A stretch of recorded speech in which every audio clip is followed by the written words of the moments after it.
حمدا والصلاة والسلام علم الصرف درس نمبر 11۔ آج کے درس میں ہم مشتقات کا بیان پڑھیں گے۔ مشتقات کا بیان، مشتقات مشتق کی جمع ہے۔ مصدر سے کل 13 چیزیں نکلتی ہیں عربی میں۔ کوئی زیادہ تعداد بتاتا ہے، کوئی کم بتاتا ہے، لیکن آپ کے علمی درجے کو دیکھتے ہوئے میں نے 13 آپ کو بتا رہا ہوں۔ 7 اسماء نکلتے ہیں اور 6 افعال نکلتے ہیں۔ 7 جو اسماء نکلتے ہیں وہ کون سے ہیں؟ اسم فاعل، اسم مفعول، اسم ظرف، اسم اعلیٰ، اسم تفضیل، اسم مبالغہ اور صفت مشبہ۔ یہ 7 اسماء جو ہے یہ نکلتے ہیں مصدر میں سے، اور 6 جو افعال نکلتے ہیں وہ ماضی، مضارع، جہد، نفی، امر، نہی۔ تو آج ہم انشاءاللہ تعالی اسماء کا بیان پڑھیں گے۔ اسماء کا بیان فی الحال میں آپ کو بہت مختصراً ابحاث پڑھا رہا ہوں، بہت مختصراً، بیچ سے چھوڑ کے۔ ایک دفعہ آپ کے پاس صرف کا نقشہ آ جائے، صرف کا آپ کے پاس ڈھانچہ آ جائے، اس کے بعد پھر اس کے اندر بہت مزہ آتے ہیں۔ تو جیسا کہ آپ نے پڑھا ہے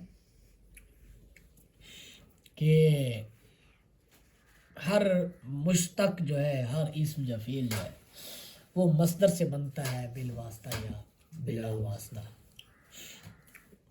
تو ابھی ہم 7 اسماء میں سے اسم فاعل سے شروع کریں گے۔ آپ نے توجہ رکھنی ہے۔ اسم فاعل آپ جانتے ہیں کیا ہوتا ہے، فارسی میں آپ پڑھ چکے ہیں۔ اسم فاعل وہ اسم ہے جو کام کرنے والے کی ذات پر دلالت کرے۔ مختصراً یہ تعریف ہے۔ وہ فاعل وہ اسم جو کام کرنے والے کی ذات پر دلالت کرے۔ اس کے بنانے کا کیا طریقہ ہے؟ بھائی اس کے بنانے کے 2 طریقے ہیں۔ ثلاثی مجرد سے کیسے بنائیں گے اور غیر ثلاثی مجرد سے کیسے بنائیں گے۔ ثلاثی مجرد، ثلاثی مزید فی، یہ آپ جانتے ہیں کیا ہوتا ہے۔ ثلاثی مجرد کیا ہوتا ہے؟ جس میں 3 حروف، جس کے حروف اصلیہ میں 3 حروف کے علاوہ کوئی حرف نہ ہو، نہ زائدہ ہو، نہ کوئی نہ ہو، اس کو ثلاثی مجرد کہتے ہیں۔ جیسے ضربہ، یہ حرف، یہ ثلاثی مجرد ہے۔ یہ فعل مضارع معروف سے بنتا ہے، اس طرح کہ سب سے پہلے علامت مضارع کو گرا کر فا کلمہ کو فتح دیں، اور فا کلمہ کے بعد الف علامت اسم فاعل بڑھا دیں، اور عین کلمہ پر اگر کسرہ نہ ہو تو کسرہ دیں، اور لام کلمہ پر تنوین علامت اسمیت بڑھائیں۔ یہ اس میں سارے کام کرنے ہیں۔ جیسے اب یضربو ہے، یضربو کی علامت مضارع کون سی ہے؟ یا کو ہٹایا، ضاد کو فتح دیا، داربو ہو گیا۔ ضاد کے بعد، ضاد یعنی جو فا کلمہ ہے، فا کلمہ کے بعد الف علامت فاعلیت لائے، داربو ہو گیا۔ را انہوں نے کہا جی عین کلمہ کو دیکھنا ہے، عین کلمہ کو کسرہ دینا ہے، تو عین کلمہ پر پہلے ہی کسرہ ہے، داربو ہو گیا۔ اور آپ یاد رکھیں اسم کی علامت ہوتی ہے کہ اس پر تنوین آتا ہے، یا تنوین آتا ہے یا الف لام آتا ہے۔ یہ 2 چیزیں جمع نہیں ہو سکتی، البتہ ان میں سے ایک چیز لازمی آتی ہے۔ تو اس کی اسم کی علامت کے لیے ہم لام کلمہ پر تنوین لگائیں گے۔ تو یضربو سے ہو گیا داربن، سمجھ آئی؟ جی۔ اب مسئلہ ہے یہ تو ہم نے بنا لیا ثلاثی مجرد سے. اگر ہم نے غیر ثلاثی مجرد سے بنانا ہو، اس میں فاعل بنانا ہو، جی تو کیسے بنائیں گے؟ علامت مضارع کو گرا کر شروع میں میم مضموم لگا دیں اور عین کلمہ پر اگر کسرہ نہ ہو تو کسرہ دیں اور آخر میں تنوین علامت اسمیت لگا. 3 کام کرنے ہیں. علامت مضارع کو گرا کر میم مضموم لگانا ہے. جی مکرمو ہو گیا. عین کلمہ کو دیکھیں، اگر کسرہ نہیں ہے تو کسرہ دیں. ادھر پہلے کسرہ موجود ہے تو مکرمو ہو گیا. اور آخر میں آپ کو پتہ ہے کہ اسمیت کی علامت لگانی ہے تنوین، مکرمن ہو گیا. تو یہ ہو گیا ثلاثی مجرد سے اسم فاعل بنانے کا طریقہ. یہ جتنی بات میں آپ کو پڑھاتا جا رہا ہوں نا، بیان کرتا جا رہا ہوں، یہی بات آپ نے لکھنی ہے. اس کے علاوہ فی الحال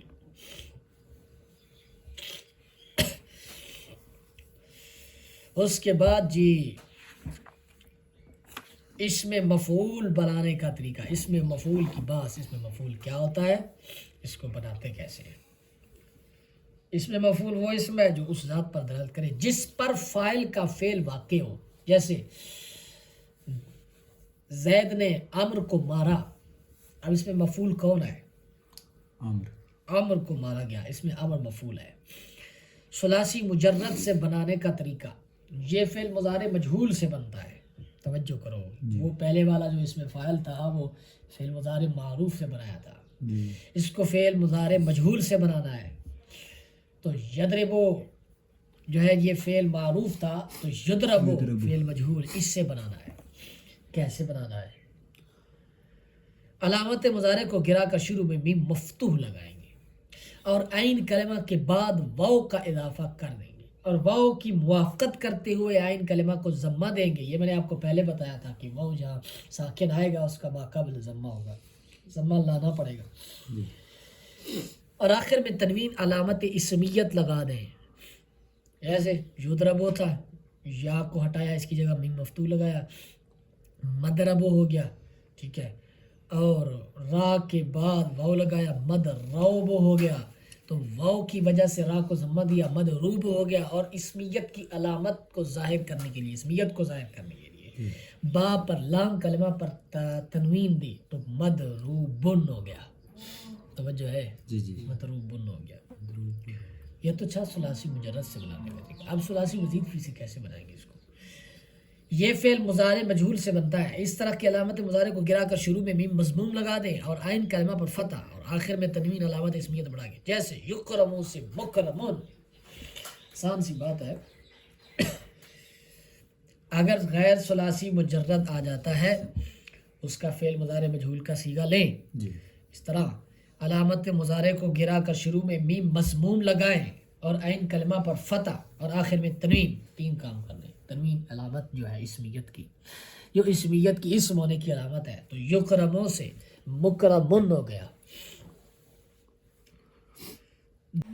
آگے اس میں ظرف آپ جانتے ہیں، تو اس میں جو کام کرنے کی جگہ ہے یا وقت پر دلالت کرتا ہے. کام کرنے کی جگہ یا وقت پر دلالت کرتا ہے. پھر آپ یہ بھی جانتے ہیں کہ وقت پر دلالت ہوگی تو ظرف زمان ہوگا اور جگہ پر دلالت ہوگی تو ظرف مکان ہوگا. اس کے بنانے کا جو طریقہ ہے اس میں بڑی تفصیل اور وضاحت ہے. مختصر آپ سماعت فرما لیں. ثلاثی مجرد سے بنانے کا طریقہ، یہ فعل مضارع معروف سے بنتا ہے.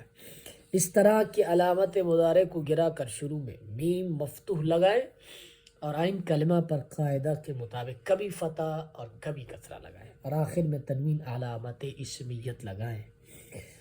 جیسے یضربو سے مدربن، یعلمو سے معلمن، ینصرو سے منصرن.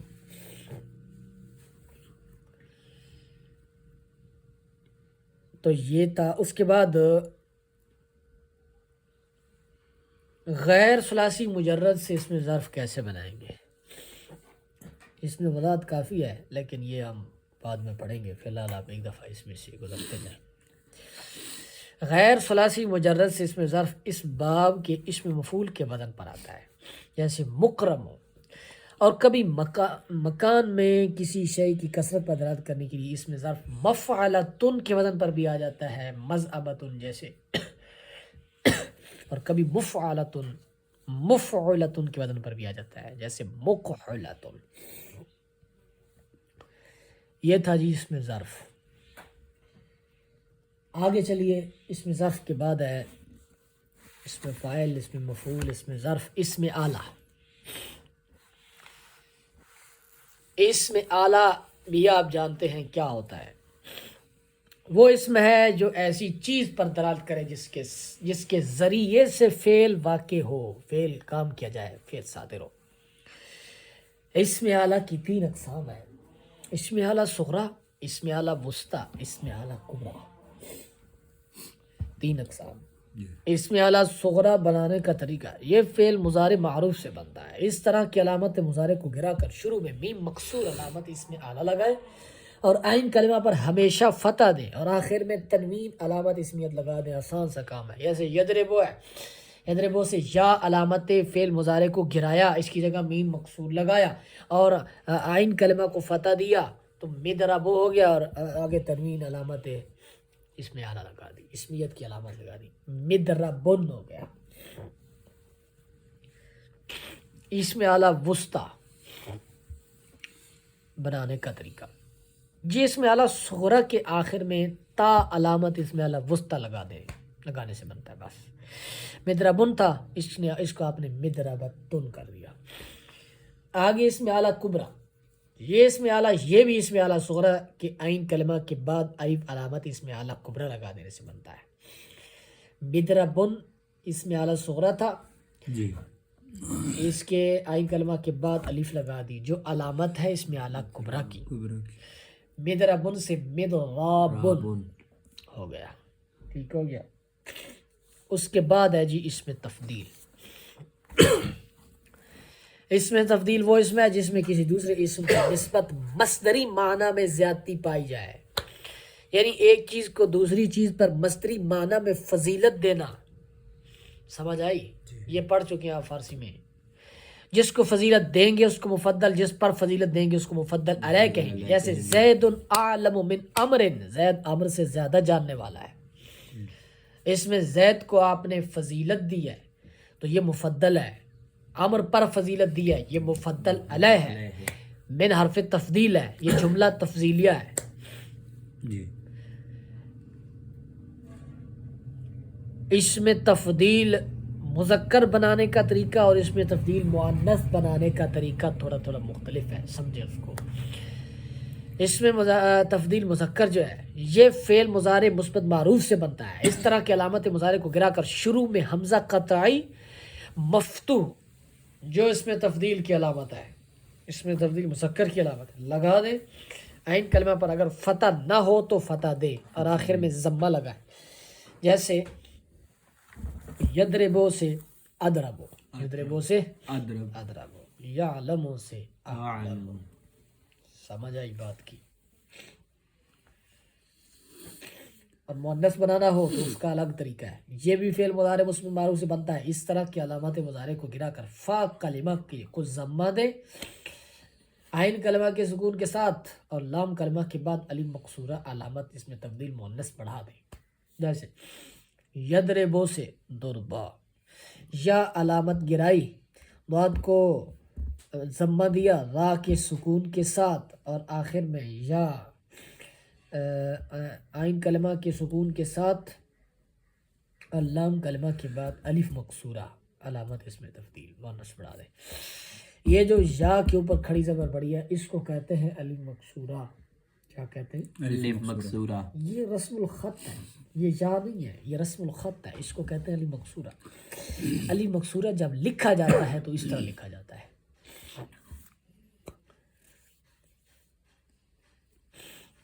آگے ہے جی، کتنے ہو گئے؟ اس میں فاعل ہو گیا، اس میں مفعول ہو گیا، اس میں ظرف ہو گیا، اس میں اعلیٰ ہو گیا، اس میں تفضیل ہو گیا، 5 ہو گئے۔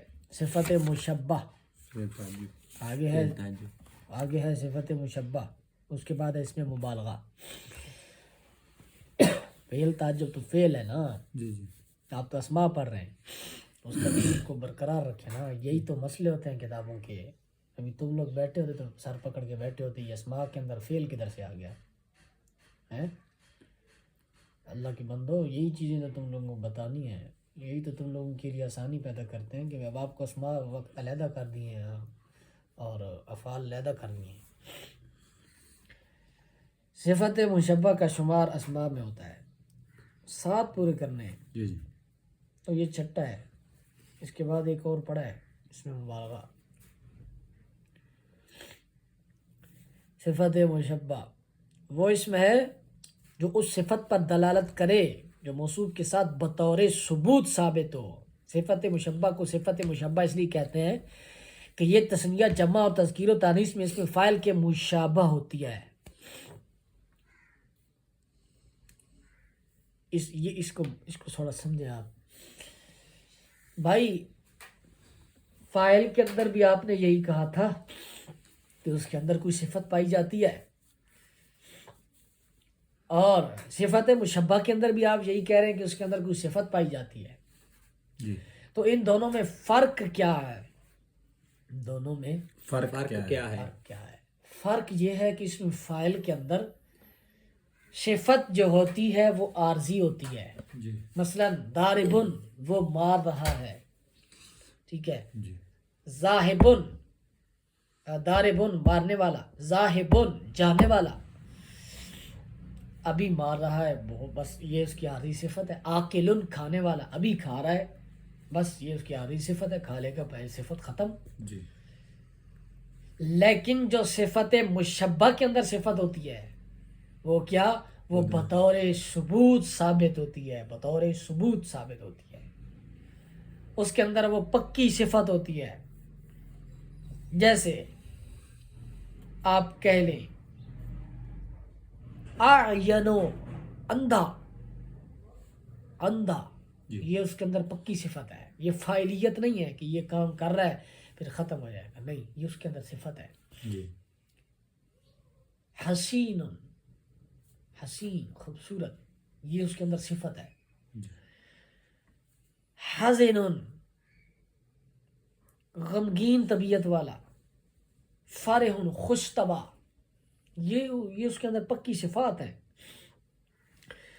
بنانے کا طریقہ، ثلاثی مجرد سے بنانے کا طریقہ، یہ فعل لازم سے بنتی ہے. فعل لازم اور متعدی آپ جانتے ہیں، اگر فعل متعدی سے آئے تو لازم کا معنی دے گی. اگر ماضی مکسور العین ہو تو اس سے صفت مشبہ کے 3 اوزان آتے ہیں. فی الحال اس کے اوزان کو آپ چھوڑیں، ٹھیک ہے، بس آپ اس کا معنی و مفہوم اپنے ذہن میں رکھیں. جی اس کے اوزان کی ایک الگ بات ہے. یہ ہو گیا صفت مشبہ کا بیان. آخری ہے جناب والا اس میں مبالغہ. وہ اس میں جو اس ذات پر دلالت کرے جس میں فقط مصدری معنی میں زیادتی پائی جائے، کسی کی نسبت کا لحاظ نہ ہو. اس کے تمام اوزان سماعی ہیں، سنے ہوئے ہیں، اور وہ تمام اوزان تذکیر و تانیث دونوں کے لیے یکساں استعمال ہوتی ہیں. جیسے بس یہ آپ اتنے تک سمجھیں. یہ کہہ رہے ہیں کہ اس میں مبالغہ جس میں کسی مصدری معنی کی زیادتی پائی جائے. مثلا علام زیادہ جاننے والا، علام زیادہ جاننے والا. اب اس میں تفضیل میں بھی ہم نے یہی کہا تھا کہ مصدری معنی کی زیادتی پائی جائے. اس میں مبالغہ میں بھی یہی کہہ رہے ہیں، توجہ کرو. جی جی تو اس میں تفضیل اور اس میں مبالغہ میں فرق کیا ہو گیا؟ اس میں تفضیل کے اندر جو زیادتی ہے اس میں کسی کی نسبت کا خیال ہوتا ہے کہ زید عمر سے زیادہ جاننے والا ہے، زید عمر سے زیادہ دانا ہے. اس میں کسی کی نسبت ہوتی ہے. اس میں مبالغہ کے اندر کسی کا مقابلہ، کسی کی نسبت کا لحاظ نہیں ہوتا، علیحدہ ہی بس اس کو کہا جاتا ہے زیادہ جاننے والا، زیادہ کھانے والا، زیادہ جو ہے عالم. تو یہ چیز ہے. اس کے اذان جو ہے، وزن جو ہے، وہ تمام سماعی ہیں، عربوں سے سنے گئے ہیں. ایک چیز قاعدے کے مطابق آتی ہے اور ایک چیز قواعد پر نہیں اترتی، بس ہم نے عربوں سے سنی ہوتی ہے، اس کو کہتے ہیں سماعی. کیا کہتے ہیں؟ سمائی. اس کے بعد اس کے اوزان پر ایک علیحدہ درس ہے. یہ تھی آج کا درس. آج ہم نے مشتقات کا بیان پڑھا، اس میں ہم نے دو چیزیں بیان کرنی تھی، اسماء مشتقات اور افعال مشتقات. اسماء مشتقات 7 ہیں، اس میں فاعل، اس میں مفعول، اس میں اس میں ظرف، اس میں آلہ، اس میں تفضیل، صفت مشبہ، اس میں مبالغہ. یہ 7 چیزیں آپ نے یاد کرنی ہے. ان کے طریقے، ان کی تعریفیں، ان کو سمجھنا ہے. ان پر مزید ابھی وضاحتیں ہوں گی انشاءاللہ.